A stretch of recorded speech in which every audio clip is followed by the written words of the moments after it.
I'm Coraline Jones. April? You're being followed. It's the new neighbor, Miriam.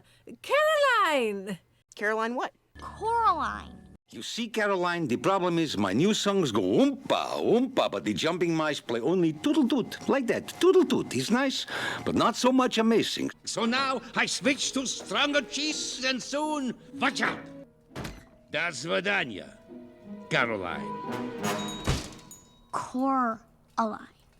Coraline is the story of a young girl who's stubborn, skeptical, curious, who is forced to move along with her parents out of her comfortable life in Michigan to this divided up estate house in Oregon. In her dreams, she's led to this door by glowing jumping mice. And in her dreams, the bricks are gone, and through that door she discovers her other mother, her other father, and this whole other world where a better version of her life exists. If you've read the book before and you see it come to life, it takes all the spookiness from the book and also adds that really fun element to it. And I think people will, it's a real treat to watch. And you just sit back and you're just wowed every sequence. I'm Wybie Lovat.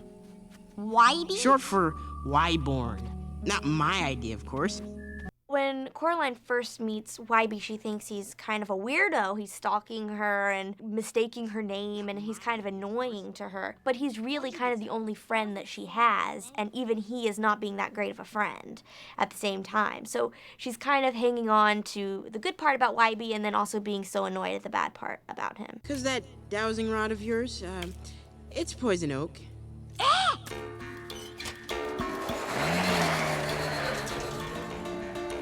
I think Coraline finds him very annoying because she's used to having her own space. Even though she kind of hungers for attention, she's always on her own, doing her own thing, thinking her own thoughts, and then he just kind of comes in and he's just in her face all the time, talking, and it can be very off-putting, I guess.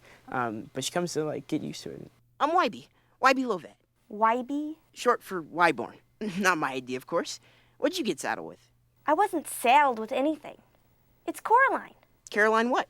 Coraline Jones. Well, it's not real scientific, but I heard an ordinary name like Caroline can leave people to have ordinary expectations about a person.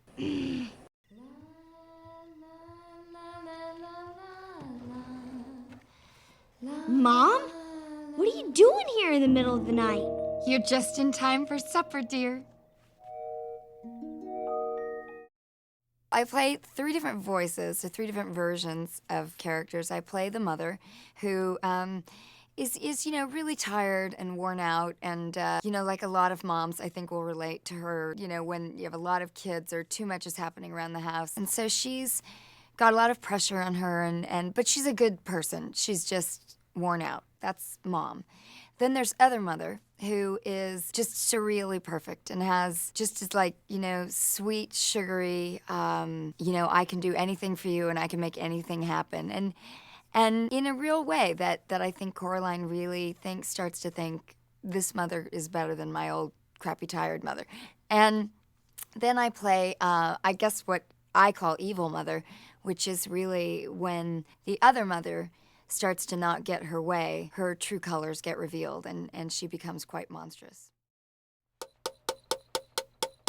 I play 2 roles in the film. I play Coraline's father, who's sort of a bedraggled, exhausted, well, like any father, who's got to put up with a lot of stuff at work and family life and kind of can't keep it all together. In the other world, through the secret door, through the secret passageway, I play the other father, who's a lot more fun, a lot more swinging, frankly. He's got a kind of a Dean Martin-ish style, and he's got 2 black buttons for eyes. So he's much more fun to be around.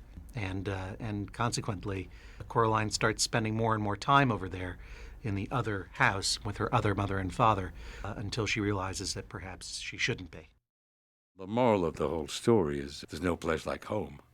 I guess that's the moral of the book and the movie, that, it may be great out there may be wonderful stuff, but your real mom and dad if they're good, they'll be really good to you, and you should trust them.